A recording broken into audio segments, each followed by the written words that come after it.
प्रसिद्ध इतिहासकार सीताराम गोयल लिखते हैं, भारत मुसलमानों और अंग्रेजों से बच गया।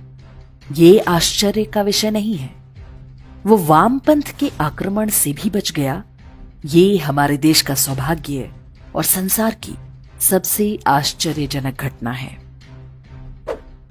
यदि आप बीते 100-125 वर्ष के इतिहास पर दृष्टि डालें तो समझ पाएंगे कि सीताराम गोयल ने ऐसा क्यों लिखा। मुसलमान और ईसाई आक्रमणकारी आए, लूटमार की, अपने मजहब को फैलाने का प्रयास किया। हम लगातार उनसे लड़ते रहे, घायल हुए, किंतु विजयी हुए। लेकिन वामपंथ का आक्रमण इतना सुनियोजित, इतना शातिर और इतना शक्तिशाली था कि आज भी हम उससे उबर नहीं पाए हैं। इस आक्रमण ने मात्र 1 शताब्दी के अंदर भारत के हिंदुओं को अचेत, विवेक शून्य और हीन भावना से ग्रस्त बना दिया। वामपंथ के भारत पर आक्रमण का सबसे सटीक उदाहरण है दिल्ली प्रेस। वर्ष 1939 में विश्वनाथ नाम के एक व्यक्ति ने इसकी स्थापना की। स्वतंत्रता के बाद भारत में जिस तरह की अंतरराष्ट्रीय शक्तियां अपने खेल खेल रही थीं, दिल्ली प्रेस उनका महत्वपूर्ण हथियार था। उसने जो कुछ किया उसे हम आइडियोलॉजिकल सबवर्जन या वैचारिक भटकाव के नाम से जानते हैं। दिल्ली प्रेस से ही चंपक, सरस सलिल, सुमन सौरभ, मुक्ता, सरिता, गृहशोभा और कारवां जैसी पत्रिकाएं प्रकाशित होती हैं। 10 भाषाओं में कुल 36 पत्रिकाएं यहां से निकलती हैं। देश स्वतंत्र होने के साथ ही बच्चों, युवाओं, कामकाजी लोगों से लेकर घरेलू महिलाओं तक के लिए पत्रिकाओं की पूरी एक रेंज बाजार में उतरने लगी। 35 से 40 वर्ष से अधिक उम्र का आज शायद ही कोई व्यक्ति हो जिसने अपने बचपन और युवावस्था में दिल्ली प्रेस की पत्रिकाएं ना पढ़ी हों। अब तो छोटे बच्चों की स्कूली पाठ्य पुस्तकें भी दिल्ली प्रेस में छप रही हैं। इसके लिए विश्व बुक्स के नाम से अलग ब्रांडिंग की गई है। दिल्ली प्रेस ने दशकों तक भारतीय समाज की नसों में जो धीमा जहर उतारा, उसके परिणाम आज हम अपने चारों ओर देख सकते हैं। इसकी पत्रिकाओं में कुछ स्थायी स्तंभ होते थे, जैसे ऐसी कैसी परंपरा।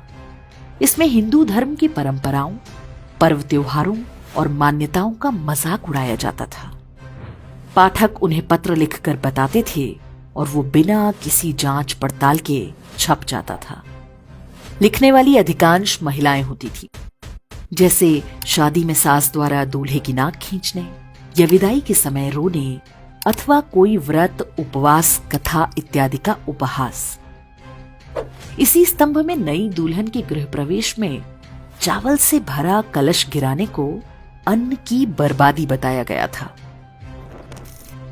सरिता और सरस सलिल जैसी पत्रिकाओं के हर अंक में एक ऐसी कहानी अवश्य होती थी जिसमें कोई साधु या तांत्रिक बलात्कार करता था। एक कहानी या कथित आप बीती किसी ढोंगी पंडित के बारे में होती थी।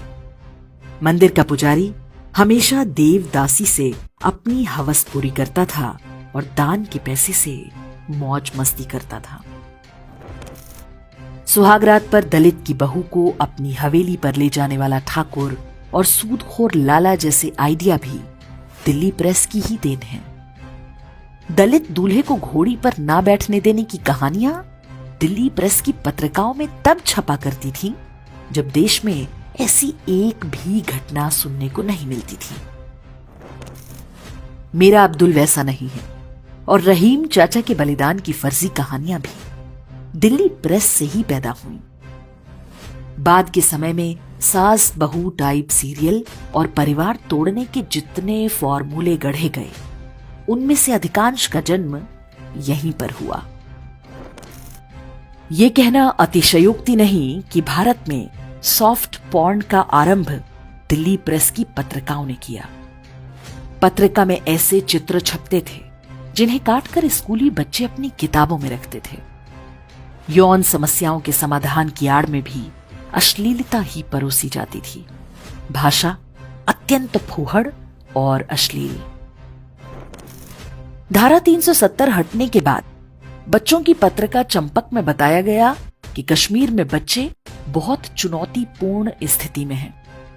हजारों सैन्य बलों की टुकड़ियां कश्मीर में भेज दी गई हैं और सख्त कर्फ्यू लगा दिया गया है।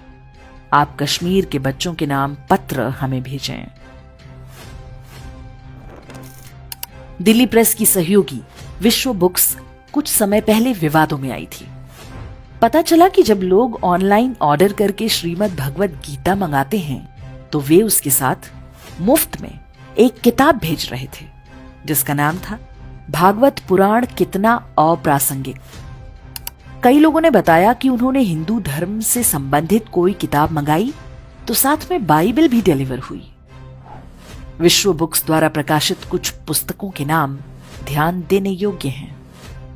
धार्मिक कर्मकांड, पंडों का चक्रव्यूह, धर्म एक धोखा, धर्म का श्राप, आतंक, विभत्सता, क्रूरता व बर्बरता का जनक, तुलसीदास, हिंदू समाज के पथ भ्रष्टक, the history of Hindus, saga of defeats.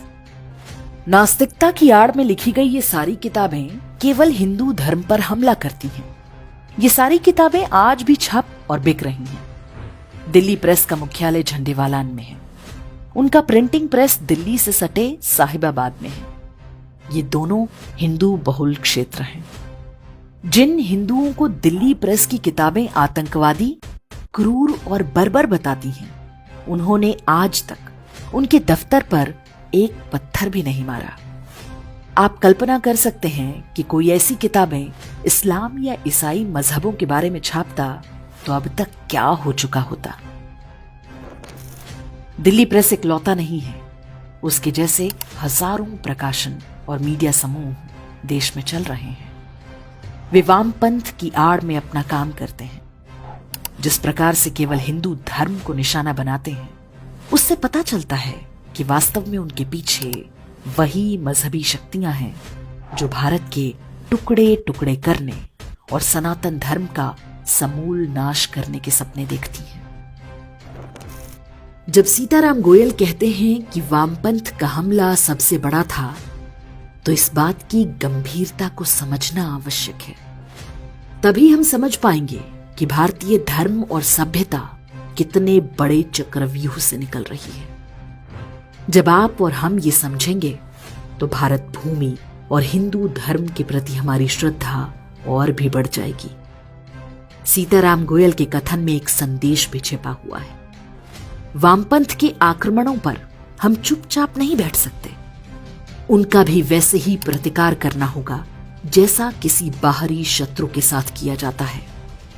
सरकार और कानून के भरोसे ये काम नहीं हो सकता। कुछ काम समाज को भी करने पड़ते हैं।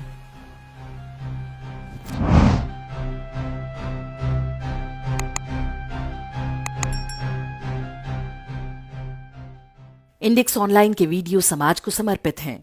आप इनको डाउनलोड करके जैसे चाहे वैसे प्रयोग कर सकते हैं। चाहे तो आप हमारे टेलीग्राम चैनल से जुड़ सकते हैं। वहां सारे नए पुराने वीडियो आपको मिल जाएंगे। हमारे सोशल मीडिया लिंक हर वीडियो के डिस्क्रिप्शन में होते हैं। हमारा एकमात्र उद्देश्य हिंदू समाज को जागृत और एकजुट करना है। इसमें सहभागी बने। धन्यवाद।